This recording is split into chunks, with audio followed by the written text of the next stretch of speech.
Kimde kim eshitayotgan bo'lsa, ko'rayotgan bo'lsa, hech kimni oilasida bu o'lib bo'lmasin. Ош облусунун Кара Суу районунда 2 жаштагы кыз сууга чөгүп чарчап калды. Наристе кечээ 16 апрелде болжол менен саат 15:00 чамаларында Падаван айылындагы Кошташ 2 участкасы аркылуу агып өтүүчү Увам каналына түшүп агып кеткен. Кызды кармап калганга жанында чоң кишилер болгон эмес. Анын сөөгү кечки саат 21:00 табылып, бүгүн 17 апрелде жерге берилди.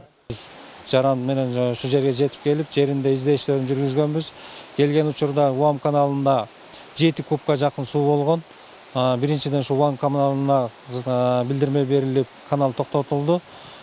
Канал токтотулгандан кийин ошо издештөрүн биз саат 19:40 чейин жүргүздүк. Андан кийин кеч кирип кеткендигине байланыштуу токтотуу иштерин убактылуу токтотконбуз.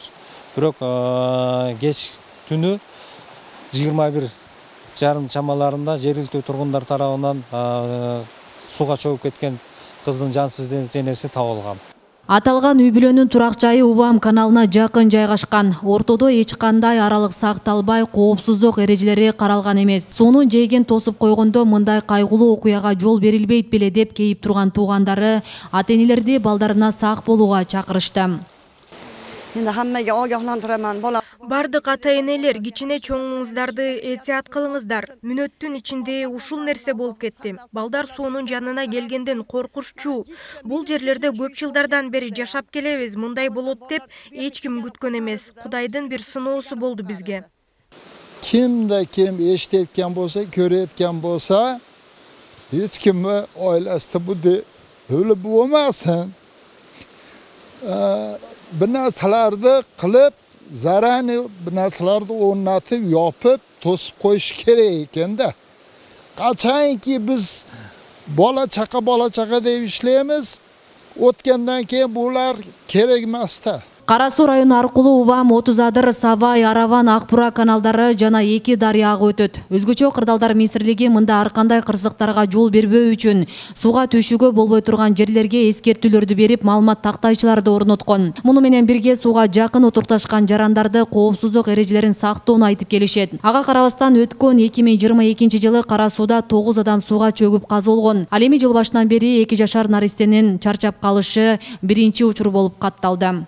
Увам каналынын жээгинде, Савай каналынын жээгинде, Отузадыр каналынын жээктеринде ошол көпчүлүгү баягы каналдын аралыгын сактабастан жээкке жакын жайланышып калган. Бул боюнча атайын айыл өкмөттүн башчыларына ошо эскертүүлөрдү берип келебиз. Мына кечээ көрүп турганда бул жерде дагы ошодо жакын жайланышып калган, анан жээктери тосулбай калган. Бул эми жеке менчик болгондугуна байланыштуу ошо биз эми эскертүүнү гана берип, түшүндүрүштөрүн гана жүргүзүп келебиз. Элине эскертип суранып кетерим, бул баягы атайын чөмүлүүчү жерлерге барыңыздар, агын суу, көлмөлөргө, тыюу салынган жерлерге чөмүлбөңүздөр. Ошону эскертем. Көбүнчө мына агын суу канал, дарыялардын жээктерине өз алтынча кароосуз жаш балдарды чөмүлгөнгө жол бербеңиздерди суранып кетебиз. Белгилей кетсек, өлкө аймагында 2022 жылы 85 адам сууга чөгүп каза болсо, жыл башынан бери дагы 6 адам бул өмүр менен коштошкон. Анын ичинен Ош облусунун аймагында 2022 жылы 10 адам сууга түшүп көз жумган. Алардын 9 жаш балдар, 6-сы чоң эркек кишилер болгон. Асия Сыдыкова, Шахрух Эминжанов, Регион телеканалы, Ош облусу.